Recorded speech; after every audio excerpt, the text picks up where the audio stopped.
Crafton on the inside, Noah Gregson on the outside. When they take the green, there will be 10 to go. Can Johnny Sauter grab that second spot on this start? We saw the momentum they were able to gain on the outside. Can Noah Gregson grab the lead from the top? How about Noah Gregson? Can he get down in front of Crafton for the lead? He did it! He's gonna do it, he did it! Wow! What a restart for Noah Gregson. Gregson looking for his first career win in the Truck Series. That was impressive. And he beat the two-time series champ on the restart to get the lead. Talked about that's when you can make time on the outside of the racetrack right after a restart. How about his truck owner Kyle Busch there? Stuart Frieson's going to try to do what Gregson did up on the high side against Todd Gilliland. You see Johnny Sauter, he's got his sights on Matt Crafton.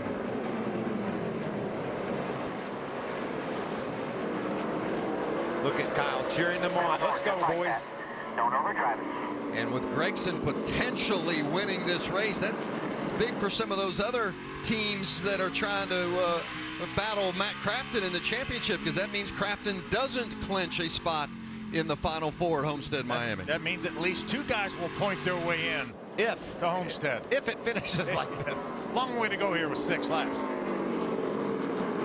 There's the bumper.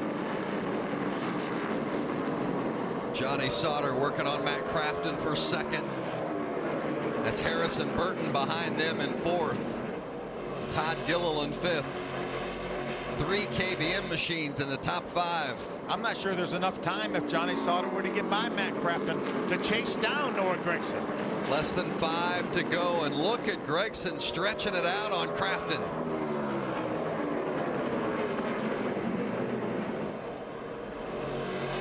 I think is youth being served here today? Well, that was an impressive restart. We saw Noah Gregson, after a rough start to the season, come here in the spring and run in the top 5. So he likes this track, and he is gone. Harrison Burton's heating up Johnny Sauter for the 3rd spot. 3 to go for Noah Gregson. So much during the course of this race talked about those drivers that were battling for the championship, and he said this is a place where you might just get somebody come up and play the role of spoiler, and it looks like it's going to be the 18 of Noah Gregson if it stays green. 2 to go. It's asking a lot, though, for us to stay green for 2 more laps. While the others, like a Crafton or a Sauter, would love to see a yellow right now, Gregson is just praying that it stays green. Just needs to get to the start-finish line to take that white flag. And he did it. The white flag for Noah Gregson. What a special day for that young man. Be able to come in here and beat 2 champions on the last restart and put himself, if he makes it off turn 4, in victory lane. Historic racetrack, providing a first-time winner once again. Noah Gregson, the teenager from Las Vegas, wins at Martinsville. Yeah, guys! Woo! Let's go, Gordon! I appreciate it, guys. Thank you, guys. That's awesome. See Matt Crafton pulling up. Classy move to congratulate him. We just gotta go short track racing. Noah Gregson, the 10th. Awesome job, big crew. Thank you. The 10th first-time winner at Martinsville, and you heard his crew chief, Marcus Richmond. His first year at Kyle Busch Motorsports, and he and Noah Gregson, they missed the playoffs, and they felt like they were a team capable of challenging for a championship, and they were so disappointed that they didn't make the playoffs. And I think what they have done here today shows they are every bit the team that will end up winning the championship later this year. Remember when we interviewed him after the race in Canada, he felt like that was his race. He finished second. He was in tears for not winning that race.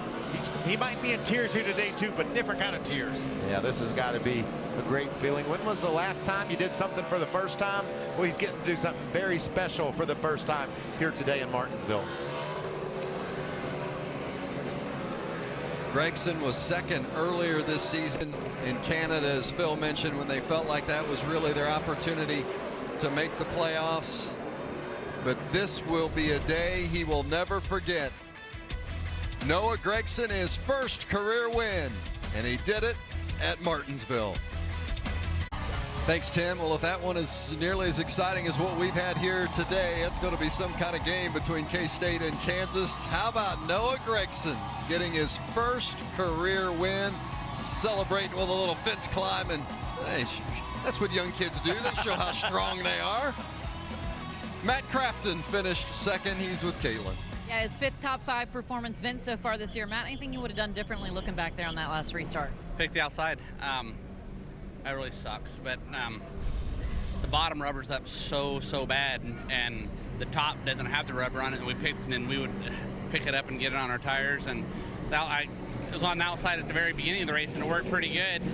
And I'm thinking to myself, I got tight in the middle throughout that run right there at the end. And I'm like, if he can roll up top, I'm going to be in trouble. But it would have been absolutely crazy to think that I'm going to pick the outside of Martinsville with 10 to go. But I had to go to the bottom, and it just didn't work out today. Thank you. Matt Crafton, the runner-up here at Martinsville. Hermie. Well, Caitlin, got Johnny Sauter. When your truck was out front, you were the dominant truck, got back in traffic. What was the issue with the truck that you fought coming down the stretch?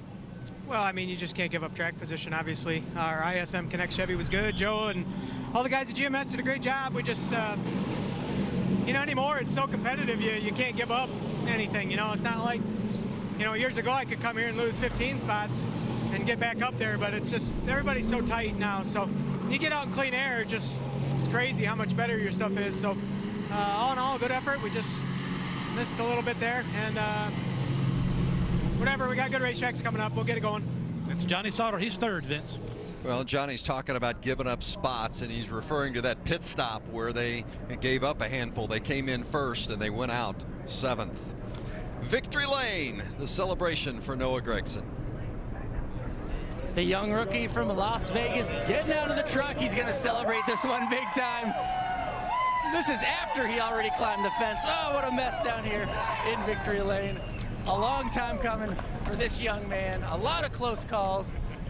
Noah Gragson, you told me before the race you were comfortable on the outside. Did you know you could get past Matt Crafton on that final restart? And it's really tough racing against these veterans. Those last like 40 laps with Johnny Sauter beating off my back bumper. He did that earlier to us in the spring, and I wasn't going to let him pass me again like that. So we got that caution there at the end, and you can't pass on the outside of Martinsville, and I did it. How did you do it? How are you good on the outside like that? Just all the hard work. I've had the monkey on my back this whole year. I've been asked pretty much every day. Brought me up through the ranks. Racing, I'm so very thankful. Thank you to Switch, Mobile Strike, TRD, Kyle, Samantha Bush, everyone at NASCAR, Texas Roadhouse. I had my right helmet on today. I was super comfy, and man, I'm blown away.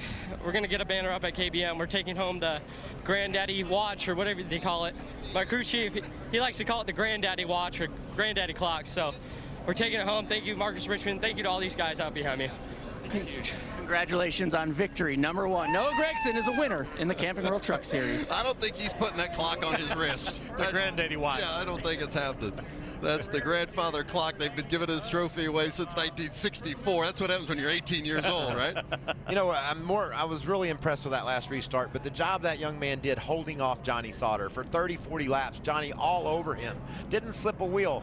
His crew chief team said, don't make a mistake. Well, heck, he's going to knock me into a mistake, but he didn't let it happen, put himself in a position to win the race. He doesn't win the race if Johnny Sauter gets by him and he has to restart third. No way to win the race. You know, we thought Sauter was in really the most enviable position by being in third place and starting on the inside, but it was actually Gragson who got it done on the outside. But maybe this is the save of the race, because Sauter was trying to get by Gragson. He gave him a good bump, but Noah was able to hold on to that position, and because he held on right there, he was able to start that restart where he did to set himself up for the pass for the win. We heard Johnny gas it up, so that means when Noah was sideways, he was already getting back to the gas, and that thing stuck because he was able to hold him off down the straightaway. Christopher Bell came in as our championship leader. He finished 8th today, Caitlin. Yeah, top 10 effort for him. Bouncing back, contact with the 88 while you were leading. What happened from your vantage point there? We were on 2 tires, and I was struggling at that point, and yeah, I don't know, just so slight contact, but I was struggling at that point, just trying to hang on, and once the 88 got there, I was really going to try and let him go there and get back in line. I knew I didn't have a truck that could win, but I don't know, I'm sure it wasn't on purpose there, but overall it was a good day for us, and we salvaged some points out of the day because we really didn't have the truck that we needed to go up there and compete for a win, so we got the next best thing. Our JBL Tundra was really strong throughout the second stage, and I was able to move forward and get some good points there, and then to finish 8th and see my teammate get a win. That was really big for him, and really cool to see that. Thank you. Christopher Bell getting his 18th top 10 performance so far this year, guys. Well, on the playoff leaderboard after one race here in round 2, looks like this. Christopher Bell, Johnny Sauter, Matt Crafton, Ben Rhodes all above the cut line. And speaking of Ben Rhodes, he's with Hermie. Well, Ben, you see it already, plus 11 on the cut line. Not good enough to sleep well at night yet. Early on, your truck was really, really fast up front, battling for the top 3 spots. You ended up 9th. What happened? Yeah, you know, we definitely had a fast, safe like Tundra today. I feel like it was a top 5 truck.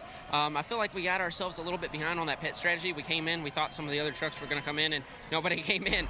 So we went to the back, and new tires just didn't mean anything today. And we saw it time and time again, guys with new tires just couldn't come through the field. And I feel like that was our mistake today. But then after we got going, we got bounced around like a pinball out there. It's Martinsville. And gosh, I'm glad I come here with my teammates and all my friends on my team, because it's just such a wild race. And I feel like it actually broke some stuff on our truck. It actually stopped traveling going into the corners, and I could put my splitter on top of the curb going around the corner. So just a crazy day, but all in all, just happy we survived. That's Ben Rhodes, Vince. Thank you, Hermie. Well, while Noah Gregson puts on that winner sticker, remind you that our next race broadcast, race number 2 of round 2, coming your way next Friday night from Texas Motor Speedway. And we're not done yet for the rest of this weekend. More racing coming your way. Cup race.